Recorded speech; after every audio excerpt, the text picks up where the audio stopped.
honetan, Xeraolik gehigarria ezagutuko dugu. Zer egin dezakegu edo noiz eta zein helbururekin erabiliko dugu gehigarri hau? Bada, interneten topatzen dugun informazio interesgarria gordetzeko aukera izango dugu, edo eduki hori korreoz bidaltzeko, edota sare sozial ezberdinetan partekatzeko aukera emango digu Xeraolik gehigarriak behin gure nabigatzailean instalatu eta gero. Lehenik eta behin ikus dezagun nola instalatzen den gehigarria gure nabigatzailean. Adibidez, Firefox nabigatzailea erabiltzen baldin badugu, ona joango ginateke eta klik eginez gehigarrietara iritsiko gara. Behin eskuratu gehigarriak ikusiko dugu hemen, edapenetara joango gara. Edapenetan bilatuko dugu Xeraolik delakoa. Bilaketa eginez, hauxe topatuko dugu eta instalatu klikatuko dugu. Ikusten duzuen bezala, Firefox berrabiarazi ondoren instalatuko da Xeraolik. Beraz, berrabiarazi oraini emango diogu. Instalatu ondoren, berriz ere joango gara menura eta pertsonalizatun egingo dugu klik. Ikusten dugun bezala hementxe dugu gehigarria. Arrastaka eramango dugu, bilatzaile ondora eta hortxe utziko dugu. Hementxe klikatuz aukera ezberdinak ikusiko ditugu, partekatze aukera ezberdinak, baina gehiago daude eta gu gainera gure nahiera ipin ditzakegu. Adibidez, hementxe daude orain daudenak. Amazon interesatzen ez bazaigu, kenduko dugu hortik, edo beste diigo erabiltzen badugu adibidez, beste aldera pasatuko dugu. Indezakegu goran, beran jarri adibidez diig ez badugu erabiltzen, beste aldera pasatu. Edo hementxe ditugu. Bitly da zerbitzu ezberdinak daude, ez? Hau da URL-ak, helbideak adibidez laburtzeko.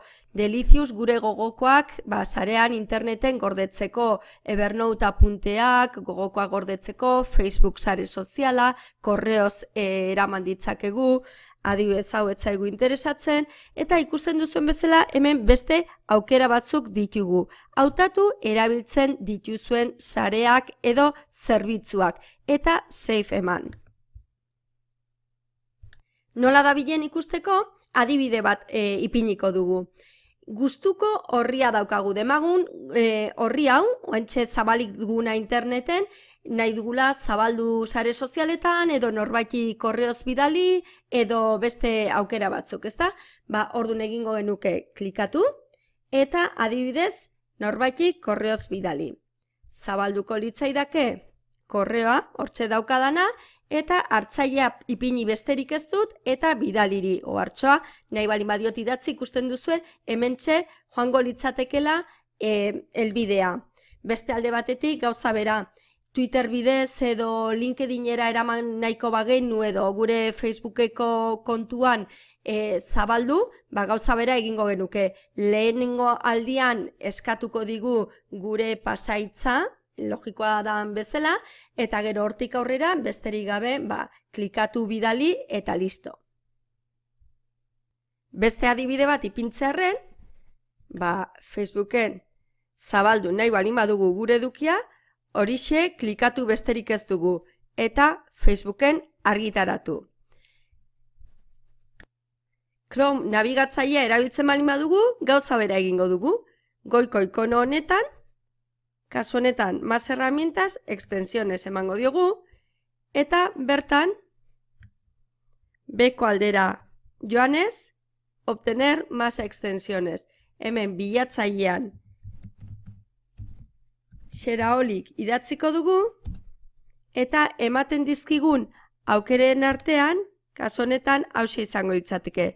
Xeraolik Chromerako, añadir a Chrome emango diogu. Añadir, gehituko dugu. Ikusten dugun bezala, gehigarria instalatu da dugu eta funtzionamendua lehen azaldu dugun berbera izango litzateke.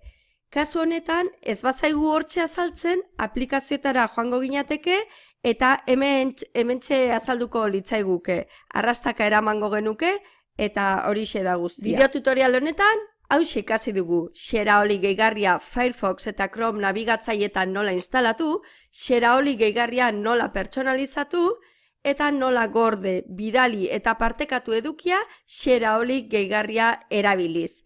Hauxe izan da guztia, espero dezagun baliagarria izatea.